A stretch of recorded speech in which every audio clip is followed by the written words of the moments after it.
हमारे साथ जुड़े हैं इस वक्त वरिष्ठ जेल अधीक्षक विपिन मिश्रा जी। इनसे हम पूरी जानकारी करते हैं गाजियाबाद की डासना जेल में किस तरह की व्यवस्था कोविड को लेकर के बनाई गई है, किस तरह की सुरक्षा है, कितने यहाँ पर इस वक्त बंदी हैं और किस तरह से उनको सुरक्षा या सुविधा अंदर दी जा रही हैं। जी, लोकल वोकल में आपका स्वागत है सर। बहुत बहुत धन्यवाद। आप लोग को नए साल की ढेर सारी शुभकामनाएं। सबसे पहला मेरा सवाल ये है कि इस वक्त जो जेल में कितने बंदी हैं और उनकी सुरक्षा को लेकर के और अंदर सुविधाओं को लेकर के, फिलहाल कोविड को लेकर के क्या सावधानी बरती जा रही है, मैं थोड़ा विस्तार से चाहूँगा। देखिए, हमारी जेल में इस समय करीब 5000 बंदी निरुद्ध होते हैं और 125 से ज़्यादा का हमारा अपना बंदी रक्षक संवर्ग का स्टाफ है। अपनी 1.5 प्लाटून पीएससी भी यहाँ पे परमानेंट रहती है। कोविड की शुरुआत जब से हुई, यानी जब से पहला लॉकडाउन हुआ उसके पहले ही हमारे वर्तमान डीजीपी साहब ने प्रोएक्टिव कदम उठाते हुए जेलों में मास्क बनाने शुरू किए और 16 मार्च से मास्क बनने शुरू हो गए थे, जिसमें जनपद गाज़ियाबाद की जेल सबसे पहले मुझे लगता है कि मास्क बनाने का काम शुरू की और टोटल पूरे यूपी में 27 लाख मास्क बने, जिसमें लगभग 1.5 लाख मास्क तो यहाँ बने होंगे लगभग। तो और इसके अलावा सैनिटाइज़र और जो हाइपो का इस्तेमाल रेगुलर, कोई भी और एंटीजन टेस्ट और आरटीपीसीआर टेस्ट का रेगुलर कराया जाना। हम आपको बताने में अच्छा महसूस करेंगे कि आज डेट में हमारे जेल में एक भी कोरोना पॉजिटिव पेशेंट नहीं। कितने इस वक्त बंदी हैं टोटल, जो महिला और पुरुष मिला? टोटल हमारे यहाँ 5009 आज की डेट में है और एक भी कोरोना पेशेंट नहीं, कोविड-19 से संक्रमित व्यक्ति नहीं।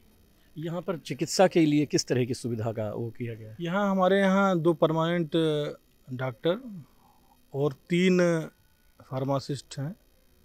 इसके अलावा क्वारंटाइन वार्ड्स अलग हैं 2-2 जगह। एक जिसे हम लोग टेम्परेरी जेल के रूप में इस्तेमाल कर रहे हैं, जहाँ बंदी जब डायरेक्ट निरुद्ध होकर आता है तो वहाँ जाता है और वहाँ से उसका आरटीपीसीआर टेस्ट होने के बाद निगेटिव पाया जाने पर उसको अंदर क्वारंटाइन वार्ड में भेज दिया जाता है, जहाँ पे लगभग 14 दिन जहाँ तक संभव होता है 10 से 14 दिन तक वहाँ रखने के बाद फिर मेन जेल में उसको हम निरुद्ध करते हैं। सर, आपके द्वारा जो बैरक बनी हुई हैं उन बैरक में औचक निरीक्षण कभी किया जाता है इस तरह का या कुछ? नहीं, औचक निरीक्षण तो हमको लगता है रोज ही होता होगा।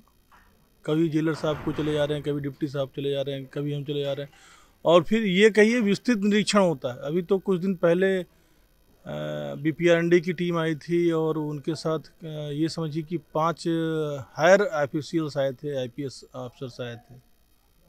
अच्छा, यहाँ पर जो महिला बंदी हैं उनके लिए, क्योंकि हमने पहले भी अक्सर देखा है, तो जो पहले का सिस्टम था थोड़ा सा चेंज ये हुआ कि महिलाओं को एक रोज़गार देने की बात आई या जो युवा हैं उनको भी रोज़गार देने की बात आई, तो इस वक्त क्या इस समय चल रहा है? देखिए, कोविड-19 से पहले स्टिचिंग का काम यहाँ बहुत बढ़िया चल रहा था, लेकिन उसके बाद हम लोगों ने मास्क बनाने के काम पे बहुत ज़्यादा फोकस किया और अब जब ये संक्रमण अपने समाप्ति की ओर है, वैक्सीनेशन की प्रक्रिया शुरू होने वाली है, एक बार फिर से हम अपने वोकेशनल ट्रेनिंग में स्टिचिंग में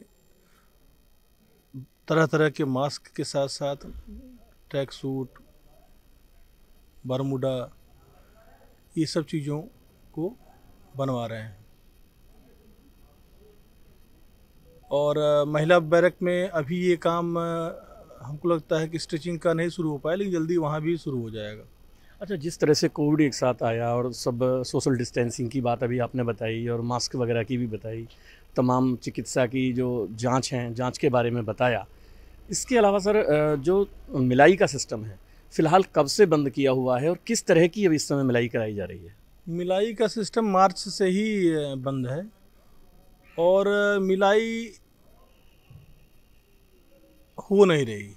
ये समझ लीजिए कि सामान उनके मिल जा रहे हैं और फ़ोन से लगातार कम से कम 10 फ़ोन से बंदियों की परिजनों की बातें कराई जा रही हैं। पर डे यहाँ पे एवरेज कितना 600-700 फ़ोन पे कॉल्स हो जाती हैं कि अपने बंदी परिजन अवसाद से दूर हो जाए, मुलाकात नहीं हुई तो बात ही हो जाए। जिसे कितने तो जल्दी ही 1-2 महीने में उम्मीद करते हैं कि जब भी शासन निर्णय ले ले मुलाकात शुरू हो जाएगी। इस फ़ोन पर बात करने के लिए या ये सुविधा देने के लिए कितने फ़ोन यहाँ एक्स्ट्रा लगाए गए हैं और कितने इस वक्त यहाँ सीसीटीवी इस समय लगे हुए हैं? अब इस समय तो कुल 15 फ़ोन लग गए हैं टोटल, जिसमें पीएनटी लेके, लेकिन मैक्सिमम कॉल जो है वो जो एक नए सिस्टम पे फिनिक्स का सिस्टम है, जिसमें बंदी के नंबर 2 फीड कर दिए जाते हैं और उस पर फिंगरप्रिंट से अपना एक्सेस करता है वो बंदी अपने परिजनों से, और लगभग 5 मिनट उनकी बात हो जाती है। इसके अलावा कुछ लोगों के बुजुर्ग अपने बंदी हैं जिनके फिंगरप्रिंट्स मिट चुके हैं, तो उनका एक्सेस नहीं हो पाता, तो उनको हम लोग पीएनटी से बात करा देते हैं। सर, एक मेरा थोड़ा सा तीखा सवाल है। एक्चुअली कई बार ये सुना गया है कि जो अच्छे रसूखदार होते हैं या पैसे वाले होते हैं उनको जेल में अच्छी सुविधा मिल जाती है, ऐसा कुछ है क्या? मुझे नहीं लगता कि रसूखदार को अच्छी सुविधा मिल जाती है। रसूखदार जो होते हैं पैसे वाले, वो दिखने में हो सकता है जेल में आने पे, चूँकि उनके कपड़े देखिए, हर आदमी का कपड़ा लत्ता रहन सहन, और हम अंडर ट्रायल प्रिजनर्स को उसके कपड़े लत्ते से मरहूम नहीं कर सकते, तो वो दिखने में लगेगा कि ये जो है सुविधा का उपभोग कर रहे हैं, जबकि ऐसा होता नहीं, क्योंकि अंडर ट्रायल प्रिजनर्स अपने कपड़े वो पहन सकता है कारागार के अंदर भी। अच्छा, एक चीज़ और थोड़ा सा कई बार आया है कि जो हिस्ट्री सीटर या जो बहुत बड़े अच्छे बंदी होते हैं वो छोटे लोगों को कई बार अंदर प्रताड़ित करते हैं, ऐसा कुछ है क्या? देखिए, ये हमारा जेल सिस्टम भी एक परिवार की तरीके से होता है। एक परिवार जैसे चलता है वैसे ही चलता है। छोटे मोटी चीज़ें तो ऐसी हो सकती हैं, लेकिन फिर उसके होने के बाद हम खड़े रहते हैं, और हम तो उनके लिए खड़े होते हैं जो जिनका शोषण होता है, जिनकी प्रताड़ना होती है। लेकिन ऐसी केस हमको लगता है कि यदा कदा महीने में 1-2 घटनाएं ऐसी घट जाएं, कोई ऐसी मारे, क्योंकि वो बेसिक इंस्टिंक्ट के तहत क्रोध आ ही जाता है। तो बंदी भी हैं, बंदी में भी आपस में भी ओवर क्राउडिंग की समस्या है। कभी किसी खाना किसी गिर गया, कभी किसी खानते समय कोई किसी ने चद्दर झाड़ दिया, छोटी छोटी घटनाओं पे हो सकता है। लेकिन फिलहाल इस समय सौहार्दपूर्ण वातावरण है, क्योंकि उसको बनाने की जिम्मेदारी हमारी है। अगर हम दुख नहीं अंदर बांटेंगे तो ये समझिए 100% कि दुख नहीं फैलेगा, और आगे भी कोई दुख आगे नहीं बढ़ाएगा।